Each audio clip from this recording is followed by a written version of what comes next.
एक काली रात की कहानी। रात के समय कार धक्के खाते हुए रुक गई। आरव उससे नीचे उतरा और घड़ी देखी। उस वक्त रात के ठीक 9 बज रहे थे। फिर उसने कार का बोनेट खोला और उसे ठीक करने की कोशिश करने लगा, लेकिन गाड़ी स्टार्ट नहीं हो रही थी। आरव ने मोबाइल से मदद मंगवानी चाही, पर उसमें नेटवर्क का नामो निशान नहीं था। फिर उसने गाड़ी की पिछली सीट पर सोई हुई अपनी पत्नी मिताली को आवाज दी, मिताली, ओ मिताली, उठो जल्दी से, हमें आज की रात किसी गेस्ट हाउस या होटल में बितानी होगी, क्योंकि गाड़ी खराब हो गई है और अब मैकेनिक के बिना ठीक नहीं होगी। हमेशा की तरह मिताली नींद में ही बड़बड़ाते हुई उठी। आरव, तुमसे एक काम ढंग से नहीं होता, कब से बोल रही हूँ। ये तुम्हारी पुरानी खटारा बेचकर कम से कम एक सेकंड हैंड कार ले लो। जवाब में आरव बोला, खरीद लेंगे, अब अपना बैग उठाओ और चलो कहीं रात गुजारने का जुगाड़ करते हैं। फिर दोनों जंगल की कच्ची सड़क छोड़ के मेन हाईवे पर आ गए। उसी वक्त उन्हें जंगल में दूर कहीं से भेड़ियों के रोने की आवाजें आने लगी। वो भेड़ियों की आवाजें उस काली रात को और भी डरावना बना रही थी। दोनों लगभग आधा घंटा चलते रहे, पर उन्हें ना कोई लिफ्ट मिली और ना कोई होटल। मिताली बोली, आरव, तुम्हारे बेवकूफ दोस्त मिंटू ने ये कौन से वीराने में फार्म हाउस खरीद रखा है। इस बात पर आरव कुछ कहता उससे पहले ही आसमान में जबरदस्त बिजली कड़की।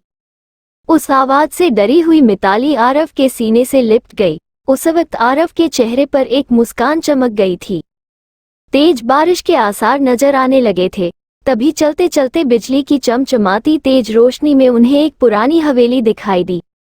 वो दोनों तेजी से दौड़ते दौड़ते उस हवेली के नजदीक पहुंचे। हवेली गेट पर उन्हें कोई वॉचमैन नजर नहीं आया, इसलिए वो दोनों गेट खोलकर हवेली के मुख्य दरवाजे के पास पहुंचे। दरवाजे पर डोर बेल के नाम पर एक पुरानी रस्सी किसी सांप की तरह लटक रही थी।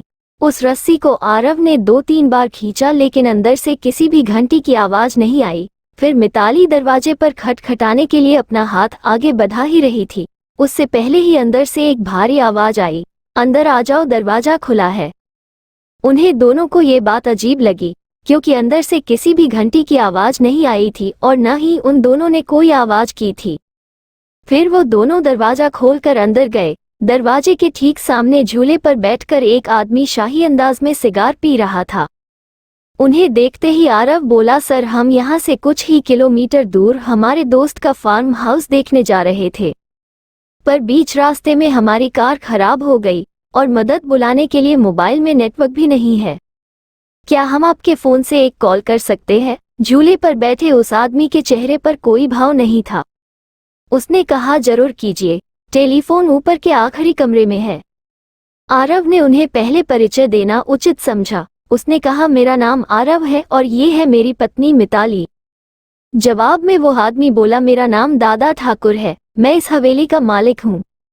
आरव और मिताली हवेली की शान देख ही रहे थे कि उनकी नज़र दादा ठाकुर के पीछे वाली दीवार की सबसे बड़ी फोटो फ्रेम पर पड़ी, जो खाली थी और पूरे घर में तस्वीरें ही तस्वीरें थी।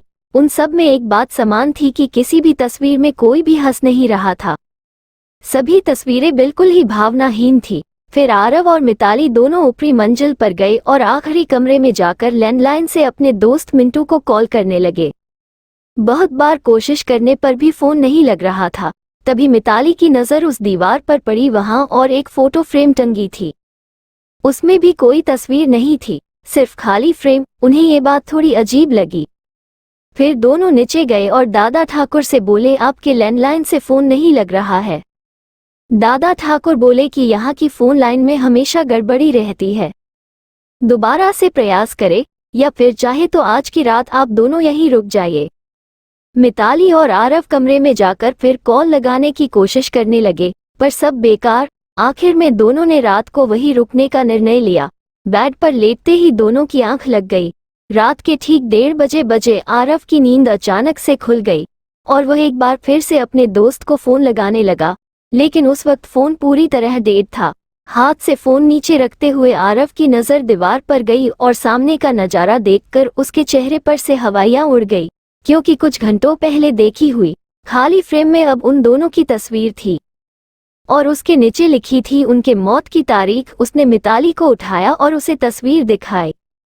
वो बोली, यहाँ कुछ तो गड़बड़ है। आरव, हमें अभी के अभी यहाँ से बाहर निकलना होगा। फिर दोनों ने वहां से सरपट दौड़ लगाई। सीढ़ियों से वो दोनों तेजी से नीचे उतरने लगे, पर उतरते वक्त सीढ़ियों पर उन्हें 4 पैरों की जगह 6 पैरों की आवाज आ रही थी। अब वो दोनों काफी डर चुके थे। कुछ भी करके उन्हें बस दरवाजा खोल के बाहर भागना था। पर दरवाजे के पास पहुंचने के बाद जब दोनों ने उसे खोलने की कोशिश की, उनकी कोशिश नाकाम रही, क्योंकि दरवाजा किसी ने बाहर से बंद कर दिया था और अब वो दोनों उस भूतहा हवेली में कैद हो चुके थे। आरव और मिताली दरवाजा पीट रहे थे, मदद के लिए चिल्ला रहे थे। उसी वक्त बदकिस्मती से बिजली चली गई और मौत ने अंधेरे की चादर से सब कुछ ढक लिया और चारों तरफ शमशान का सन्नाटा फैल गया। मिताली अपने कांपते हाथों से मोबाइल टॉर्च चालू करने लगी। जैसे ही उसने टॉर्च चालू की, उसकी रोशनी सबसे पहले सामने वाली उस बड़ी सी फोटो फ्रेम पर पड़ी, जिस फ्रेम को आते वक्त दोनों ने खाली बिना तस्वीर की देखा था। उस खाली फोटो फ्रेम में अब झूले पर बैठे दादा ठाकुर की तस्वीर शैतानी मुस्कान दे रही थी और अगले ही पल दादा ठाकुर तस्वीर से घिरे घिरे गायब होने लगे और उसके नीचे रखा हुआ झूला बिना हवा के ही झूलने लगा। उस भयानक मंजर को देखकर मिताली की घिघी बैठ गई और आरव बस बेसुध देखता ही रहा। कुछ ही पलों में मोबाइल भी स्विच ऑफ हो गया। अब तक उजाले में मिताली और आरव को वहां पर एक दूसरे के सांसों की ही आवाज आ रही थी, पर अब अंधेरे में उन्हें और कई सारे लोगों के सांसों की आवाज सुनाई देने लगी।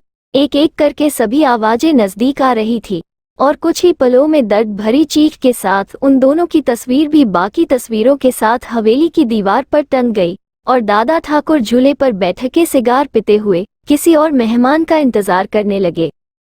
तो दोस्तों, ये थी हमारी आज की कहानी। अगर अच्छी लगी तो चैनल को सब्सक्राइब और वीडियो को लाइक जरूर करें। कमेंट करके बताएं आपको कैसी कहानी पसंद है। धन्यवाद।